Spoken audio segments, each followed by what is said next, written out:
Hello bachcho, so let us read the question. If E, F, G, H are respectively the midpoints of the sides of a parallelogram ABCD, then show that area EFGH is half of area of ABCD.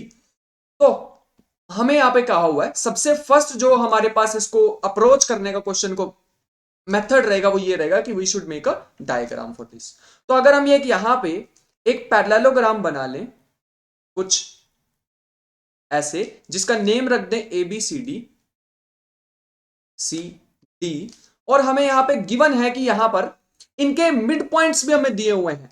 तो यहां पे कुछ E point दिया हुआ है, यहां पे कुछ दिया हुआ है F पॉइंट, यहां पे कुछ दिया हुआ है G point and here it is H point. ठीक है, ये हमारे पास गिवन कंडीशन है। अब हम यहां पे यूज क्या क्या करने वाले हैं उसको भी फटाफट लिख लेते हैं। We are going to use the key concept will be key concept. ये फर्स्ट थिंग जो हमारे पास रहने वाली है वो होगी mid point theorem. Mid point theorem, mid point theorem हमें ये कहती है कि कभी भी किसी ट्राइंगल में अगर दो मिड पॉइंट्स हमें दिए हो किसी साइड्स के, अगर हम दो मिड पॉइंट्स को ज्वाइन कर लें तो वो थर्ड साइड के पैरेलल होगा और वो उसके हाफ के इक्वल होगा। We will be using this theorem. ठीक है, फर्स्ट थिंग हम ये यूज करने वाले हैं। सेकेंड थिंग हम यूज करने वाले हैं if one pair one pair of one pair of opposite sides opposite sides of one pair of opposite sides of a quadrilateral are equal and opposite opposite, then it is a parallelogram। ठीक है, we are going to write this one is the reason 1 and this one right here it is reason 2। ठीक है, तो अब हम इस question को यहां पे स्टार्ट करने वाले हैं। रीजन 1 और रीजन 2 हम यहां पे पहले लिख चुके हैं। जब भी हमारे पास क्वेश्चन में ये रीजन यूज होने वाले हैं we will be writing R1 and R2 for that. ठीक है, तो चलो आ जाओ स्टार्ट करते हैं। सबसे पहले जो हमें गिवन है वो लिख लेते हैं। गिवन हमें है कि a parallelogram ABCD in which EFGH comma से सेपरेट करेंगे इसे। EFGH कोमा से सेपरेट करना पड़ेगा वरना कंफ्यूजन हो जाएगी। Are the mid points of sides AB, BC, CD and DA respectively.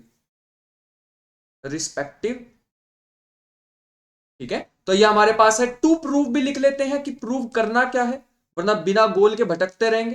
तो प्रूव हमें करना है area EFGH is equal to half of area ABCD। तो ये हमें प्रूव करना है, तो let us start the proof. हाँ, तो हम इसका प्रूफ स्टार्ट करने वाले हैं। सबसे पहले हम यहाँ पे कुछ कंस्ट्रक्शन करने वाले हैं जो कि कुछ ऐसे होगी कि हम पहले तो यहां पे क्वाड्रिलेटरल बना लेते हैं इनको ज्वाइन करके कुछ ऐसे। यस, ठीक है, फिर मैं दो कंस्ट्रक्शन करने वाला हूं। सबसे पहले तो हम एक AC को ज्वाइन करने वाले हैं। कंस्ट्रक्शन को मैं यहां दिखाने वाला हूं डॉटेड लाइन से। ठीक है, एक हम इसको ज्वाइन करने वाले हैं, एक हम ज्वाइन करने वाले हैं HF को कुछ ऐसे। ठीक है, तो इसको लिखना भी पड़ेगा। So let us right construction. तो यह हमारे पास हो जाएगी join AC and HF। AC और HF को हमने कंस्ट्रक्ट ज्वाइन किया है। अब हम आते हैं अपने प्रूफ पे। Proof will be in triangle ABC E is the midpoint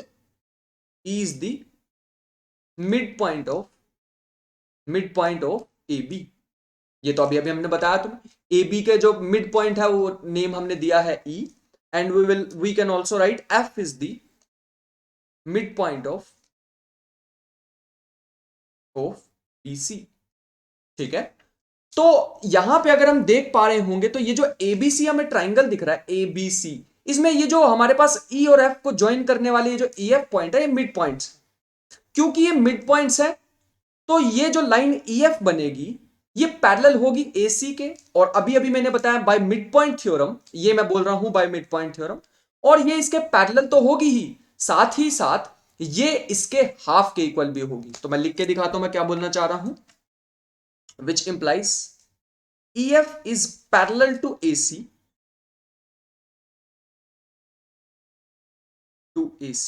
and EF is half of AC।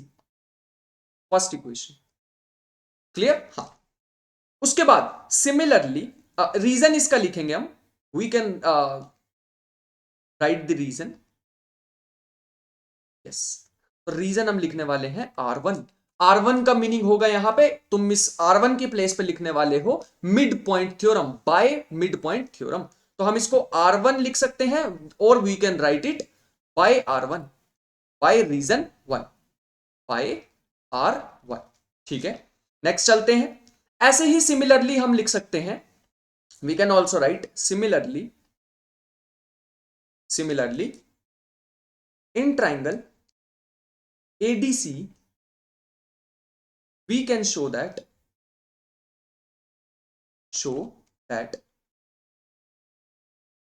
HG is parallel to AC and HG is half of AC।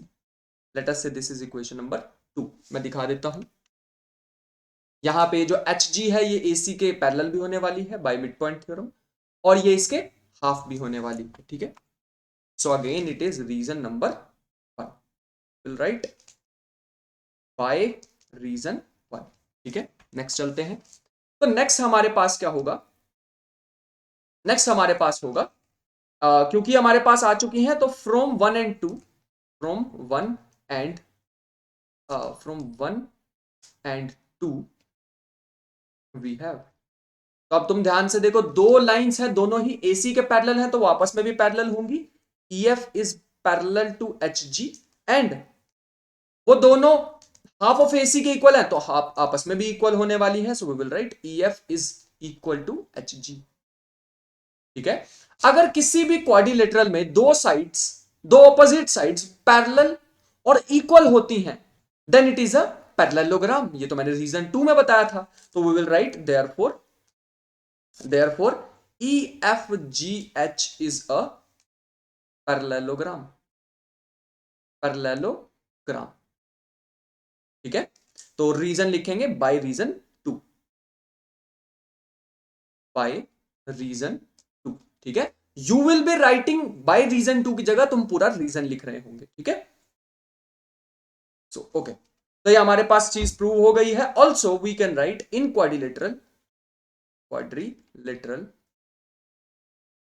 ABFH we have. तो हम यहां पे तुम्हें दिखाना चाहेंगे ABFH कहां पे है। ये है हमारे पास ABFH, ये नीचे वाला पार्ट तुम्हें दिख रहा होगा, ये ABFH है हमारे पास। इसमें हम कह सकते हैं we can say that in ABFH we have HA is equal to FB and HA is parallel to FB। इसको हमें प्रूव भी करना होगा, ये तो मैंने लिख दिया। ये जो HA है ये FB के इक्वल भी है, HA और FB यहां पे दिख रहा होगा HA FB, ये दोनों इक्वल भी और पैरेलल भी है, लेकिन हमें इसे प्रूव भी करना होगा तो we will be proving in the bracket. तो हम कुछ ऐसा लिख सकते हैं AD is equal to BC, क्योंकि ये पैरेललोग्राम है, ऑपोजिट साइड्स इक्वल होती हैं। अगर मैं दोनों साइड हाफ से मल्टीप्लाई कर दूं तो क्या होगा, ध्यान से देखना। तो ये एरो रिप्रेजेंट कर रहा है next step, half of AD equal to half of BC। इसको फर्दर हम लिख सकते हैं, हाफ ऑफ AD को हम लिख सकते हैं, we can write it HA equal to FB। Half of AD देखो क्या है हमारे पास, हाफ ऑफ AD हमारे पास HA और यहां FB। ठीक है, तो ये हमारे पास आ चुका है, यहां तक हमें बात समझ आ गई। अब इसमें भी देखो दो साइड्स ऑपोजिट साइड पैरेलल भी है, इक्वल भी है, then we can say that therefore ABFH is a parallelogram. Parallelogram ये भी किससे आएगा? रीजन नंबर 2 से, by reason 2। okay? You will be writing complete reason here। ठीक है, तो नेक्स्ट अब हमारे पास क्या है? Now now triangle. अब हम दो ट्राइंगल देख पाएंगे, triangle HEF and parallelogram. Right it here, parallelogram, parallelogram HABF are on the same base HF and between the same parallels